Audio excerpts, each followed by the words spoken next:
जय हिंद दोस्तों। हमारे देश की सरकार किसानों के साथ साथ देश के सभी लोगों के लिए भी समय समय पर कई नई योजनाओं की शुरुआत करती रहती है और देश के प्रत्येक व्यक्ति को हर सुविधा प्रदान करती है। इसी तरह अभी 2 अगस्त को भारत के प्रधानमंत्री मोदी जी ने एक नया प्लेटफॉर्म चालू किया पेमेंट के लिए, जिसका नाम है ई-रूपी है। ये प्लेटफॉर्म बिल्कुल यूपीआई की तरह ही काम करेगा। यह भारत सरकार द्वारा डिजिटल पेमेंट की प्रक्रिया को और अधिक सुगम बनाने के लिए और डिजिटल भुगतान कैशलेस हेतु लॉन्च किया गया है। यह एक प्रकार से डिजिटल पेमेंट के लिए कैशलेस और कॉन्टैक्टलेस माध्यम है।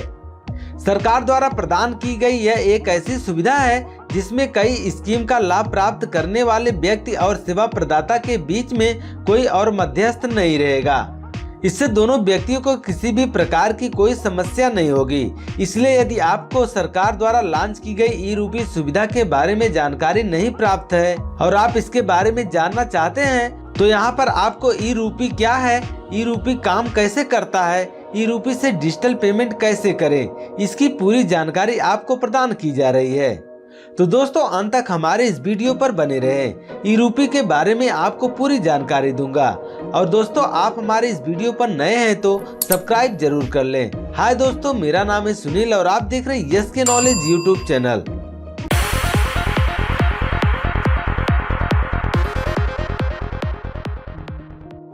ई-रूपी एक ऐसी सुविधा है जिसमें मुख्य रूप से डिजिटल भुगतान करने के कार्य को पूरा किया जाएगा।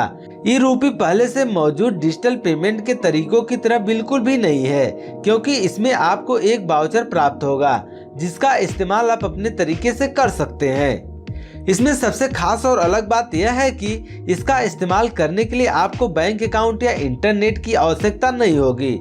ई-रूपी को आप केवल एक एसएमएस या क्यूआर कोड के रूप से भी भेज सकते हैं। इसके अलावा ई-रूपी को जिस कार्य में इस्तेमाल के लिए जिस व्यक्ति के पास भेजा या दिया जाता है, केवल वह व्यक्ति ही उसका उपयोग उसी के कार्य के लिए कर सकेगा, अर्थात इसका उपयोग वह किसी अन्य कार्य के लिए नहीं कर सकेगा। उदाहरण स्वरूप यदि आपके पास ई-रूपी वाउचर को किसी दवा के लिए भेजा गया है तो आप उसका उपयोग केवल दवा के लाने के लिए ही कर सकते हैं। जैसे ही आप भेजे गए वाउचर का इस्तेमाल करेंगे, इसका नोटिफिकेशन इसे इश्यू करने वाले व्यक्ति या ऑर्गेनाइजेशन के पास पहुंच जाएगा कि वाउचर का इस्तेमाल कर लिया गया है। ई-रूपी से डिजिटल पेमेंट कैसे करें? ई-रूपी वाउचर को national payment corporation of India यानी एनपीसीआई ने अपने यूपीआई प्लेटफॉर्म पर वित्तीय सेवा विभाग, स्वास्थ्य एवं परिवार कल्याण मंत्रालय और राष्ट्रीय स्वास्थ्य प्राधिकरण के सहयोग से विकसित किया है। यह प्रमुख रूप से एक प्रीपेड वी वाउचर है जो क्यूआर कोड या एसएमएस स्ट्रिंग के आधार पर ई वाउचर के रूप में अपने कार्य को पूरा करता है। ई-रूपी वाउचर को लाभार्थी अपने फोन पर ही प्राप्त कर सकते हैं, क्योंकि यह वाउचर लाभार्थियों को उनके मोबाइल फोन पर क्यूआर कोड या एसएमएस के रूप में ट्रांसफर किया जाएगा। इसके लिए उपयोगकर्ताओं को इंटरनेट बैंकिंग या फिर कार्ड डिजिटल भुगतान ऐप की आवश्यकता नहीं होगी। ई-रूपी एक ई वाउचर की भांति कार्य करता है। यह एक प्रीपेड सर्विस है जिसके माध्यम से आप किसी भी व्यक्ति को किसी विशेष उद्देश्य पर खर्च करने के लिए पैसा प्रदान कर सकते हैं। ई-रूपी वाउचर कौन इशू करेगा? ई-रूपी सिस्टम को national payment corporation of India अर्थात एनपीसीआई द्वारा अपने यूपीआई प्लेटफॉर्म के माध्यम से संचालित किया जाएगा। इस वाउचर को भेजने के लिए प्राइवेट और सरकारी दोनों तरह की बैंकों को शामिल किया गया है। हालांकि यह आवश्यकता नहीं है कि जिस बैंक द्वारा ई-रूपी जारी किया गया है केवल वही बैंक ही इसे स्वीकार करे। ऐसा बिल्कुल भी नहीं किया गया है। इसलिए इसमें जिस शख्स के पास आप ई-रूपी वाउचर भेजना चाहते हैं उनकी जानकारी मोबाइल नंबर के साथ बैंक को प्रदान करनी होगी। इसके बाद बैंक द्वारा मोबाइल सर्विस प्रोवाइडर से संपर्क किया जाएगा और फिर आपको आइडेंटिफाई करके आपके मोबाइल नंबर पर ई-रूपी वाउचर भेज दिया जाएगा। ई-रूपी किन बैंकों में चलेगा?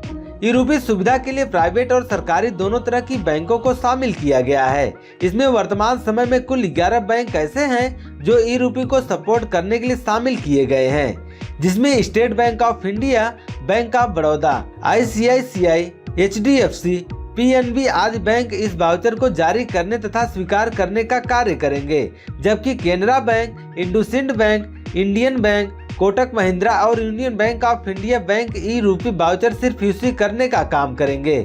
वहीं कुछ बैंक ऐसे होंगे जो ई-रूपी जारी करने और स्वीकार करने दोनों प्रकार के कार्यों को पूरा करेंगे। ई-रूपी का इस्तेमाल कहां-कहां कर सकते हैं?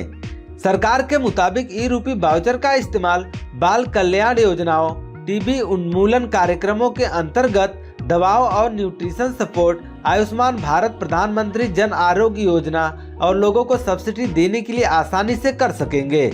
हालांकि सरकार ने यह भी कहा है कि प्राइवेट सेक्टर भी अपने कर्मचारियों को डिजिटल वाउचर दे सकते हैं। ई रूपी के फायदे। नंबर 1, ई रूपी डिजिटल भुगतान के लिए एक कैशलेस और संपर्क रहित माध्यम है। नंबर 2, ई रूपी में पेमेंट के लिए आपको डेबिट, क्रेडिट कार्ड, यूपीआई जैसे किसी थर्ड पार्टी प्लेटफॉर्म का इस्तेमाल नहीं करना होगा। नंबर 3, यह बिना किसी फिजिकल इंटरफेस के डिजिटल तरीके से लाभार्थियों और सेवा प्रदाताओं के साथ सेवाओं के प्रयोजकों को जोड़ता है। तो दोस्तों, हमारी यह जानकारी आपको कैसी लगी हमें कमेंट बॉक्स के माध्यम से जरूर बताइएगा। तो दोस्तों, मिलते हैं अगले वीडियो में, तब तक के लिए जय हिंद।